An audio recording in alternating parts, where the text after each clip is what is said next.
பெருமாள் கோவில் என்னும் காஞ்சிபுரத்தில் வரதராஜ பெருமாள் சன்னிதானத்தின் கீழே கோபுரத்தின் அருகில் அந்த கிழக்கு கோபுரத்தின் நிழலில் தெய்வீகமான சூழலில் அமைந்திருக்கக்கூடிய சுவாமி ராமானுஜருடைய அவதார திருமாளிகையில் நாம் தற்பொழுது ராமானுஜ வைபவத்தை அனுபவித்து வருகின்றோம்.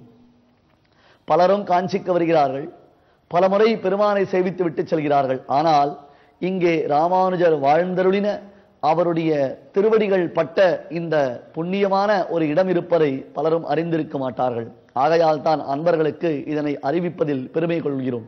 ஏனென்றால் சுவாமி ராமானுஜருடைய 1000வது திருநட்சத்திர கொண்டாட்டங்கள் நடைபெறக்கூடிய உன்னதமான இந்த தருணத்தில் அந்த ராமானுஜர் வாழ்ந்ததான இல்லம் என்னும் பொழுது நமக்குள்ளே ஒரு பூரிப்பு உண்டாகிறது அல்லவா? காஞ்சிபுரத்தில் கிழக்கு கோபுரத்தின் அருகில் அமைந்திருக்கக்கூடிய இந்த இல்லத்தை வெளியில் இருந்தாவது ஒரு முறை கைகளை குவித்து சேவித்து விட்டு போகுங்கள்.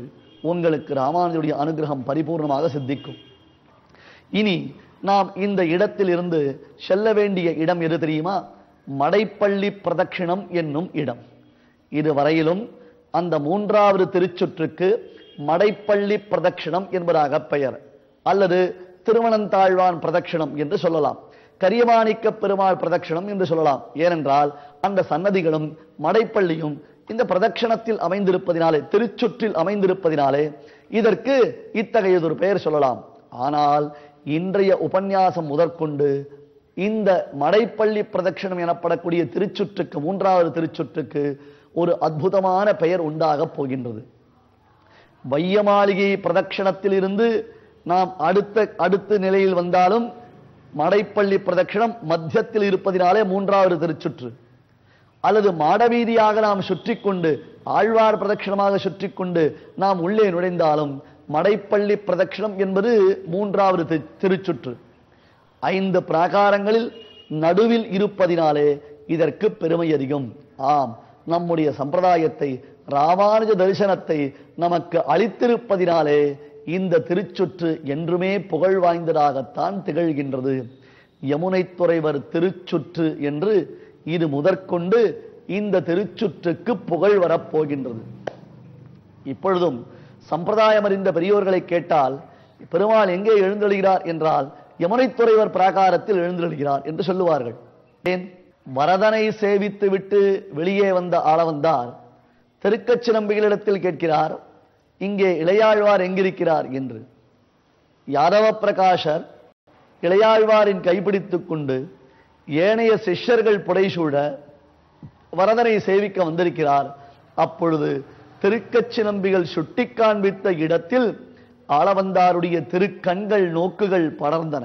அதி தேஜஸுடன் சிறு பிள்ளையாக எப்பொழுதும் புன்னகை தவழும் திருமுக மண்டலத்துடன் மந்தஸ்பிதத்துடன் அழகியரான கட்டு குடுமியுடன் காதில் அணிந்திருக்கக்கூடிய சங்க சக்கர கடுக்கன்களுடன் திருமார்பில் விளங்கக்கூடிய பூணலுடன் திரு நெற்றியில் பல பல பல என்று சேவை சாதிக்கக்கூடிய உயர்ந்த திருவன்காப்புடன் இளையாழ்வார் உற்சாகமாக யாரவ பிரகாஷரின் கைப்பிடித்து நடந்து செல்வதை ஆளவந்தார் கண் குளிர பார்த்தார்.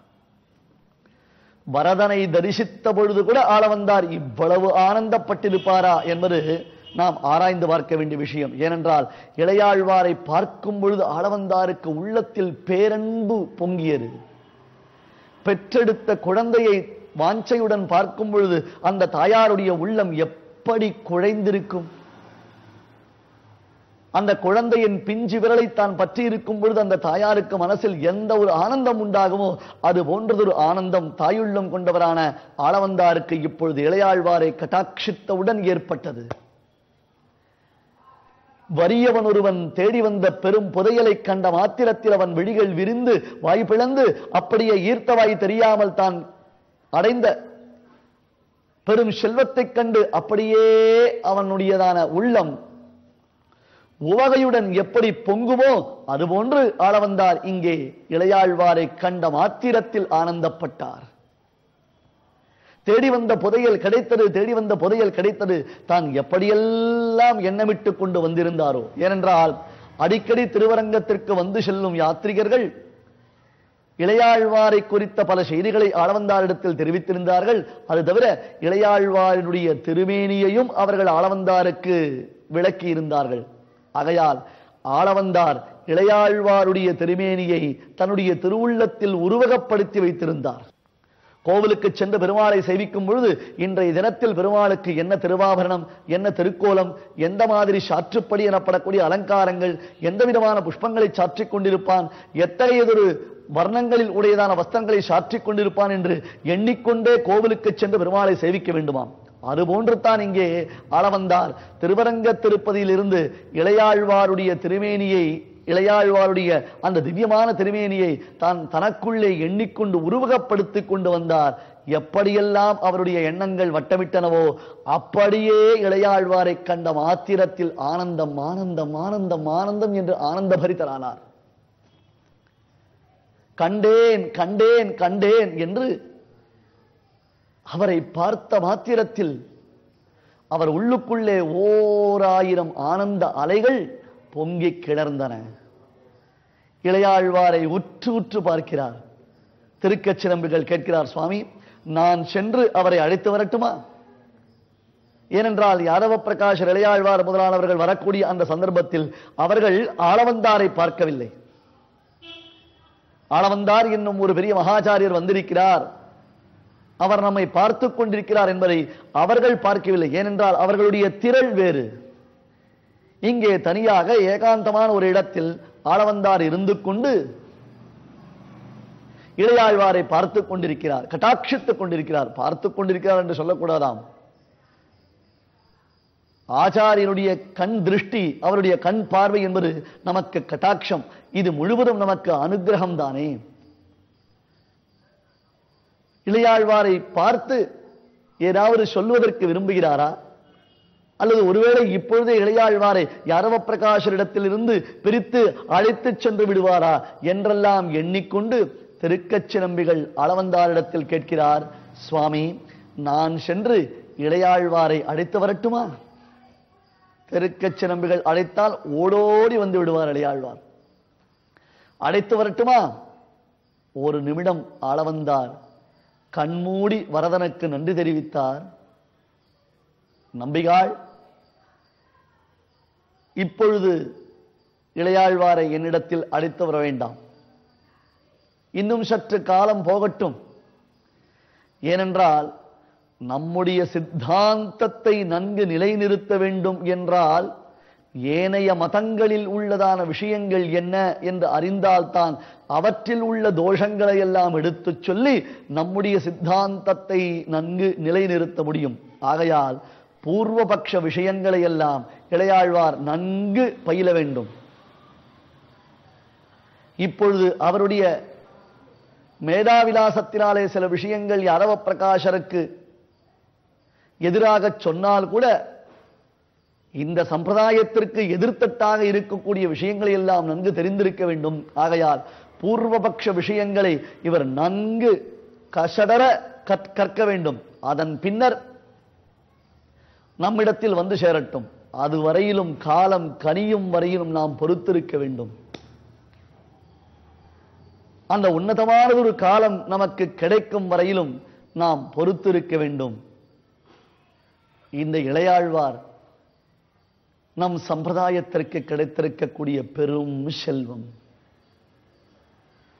இந்த செல்வத்தை பெருகை அரிது, ஆனால் பெற்ற பின் அவற்றை இழக்கலாமா? செல்வம் என்றாலேயே அந்த செல்வத்திற்கு பலவிதமான ஆபத்துக்கள் உண்டாயிற்று.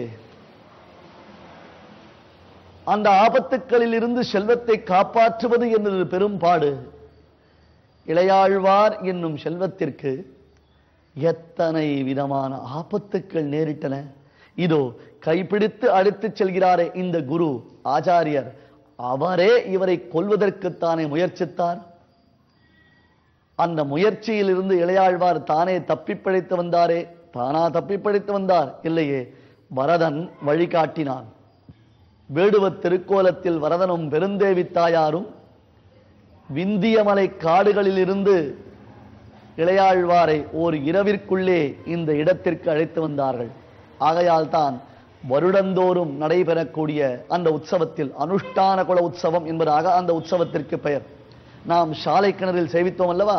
அந்த சாலை கிணறு உற்சவ தினத்தன்று வரதன் தன் கையில் வில்லை சாற்றிக் கொண்டு ஒய்யாரமாக எழுந்தருளும் பொழுது இளையாழ்வாராம் சுவாமி ராமானுஜர் உடன் எழுந்தருளுவார். அங்கிருந்து சாலை கிணற்றிலிருந்து பெருமாள் இளையாழ்வாருடன் சுவாமி ராமானுஜருடன் இந்த திருமாளிகைக்கு எழுந்தருளி இங்கே விசேஷமான கோஷ்டிகள் நடைபெறுகின்றன. இங்கே வந்து சேவிக்க வேண்டும். அதே போன்று பழைய சீவரம் முதலான க்ஷேத்திரங்களுக்கு சுவாமி புறப்பாடு கண்டருளும் சமயங்களில் எல்லாம் இந்த திருமாளிகைக்கு வரதன் எழுந்தருளி மண்டகப்படி கண்டருளுகிறான். இப்படி தெய்வானுகிரகத்துடன் கூடியவர். எத்தனையோ ஆபத்துக்கள் நேரிட்டால் கூட அந்த ஆபத்துக்களிலிருந்து இவரை வரதன் காப்பாற்றி வருகிறான். இருந்தாலும் இந்த செல்வம் நிரந்தரமாக காப்பாற்றப்பட வேண்டும், இதற்கு மறுபடி ஆபத்து நேரிடக்கூடாது என்று ஆளவந்தார் வரதனை வேண்டுகிறார். அந்த பிரார்த்தனை தானே சம்பிரதாயத்தின் அடித்தளமாக அமைந்திருக்கிறது. அந்த பிரார்த்தனையினால் அன்றோ இளையாழ்வார் இன்றளவும் நமக்கு ஆச்சாரியராக திகழ்கிறார். நாயக ரத்னமாக, ஆச்சாரிய வள்ளலாக, ஆச்சாரியர்களுக்குள்ளே நடுநாயகமாக இளையாழ்வார் திகழ்வதற்கு யாரு காரணம் தெரியுமா? ஆளவந்தார் தான் காரணம்.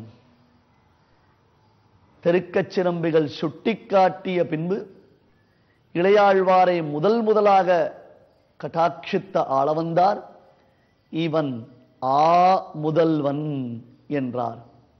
ஆ முதல்வன் என்றால் யார்?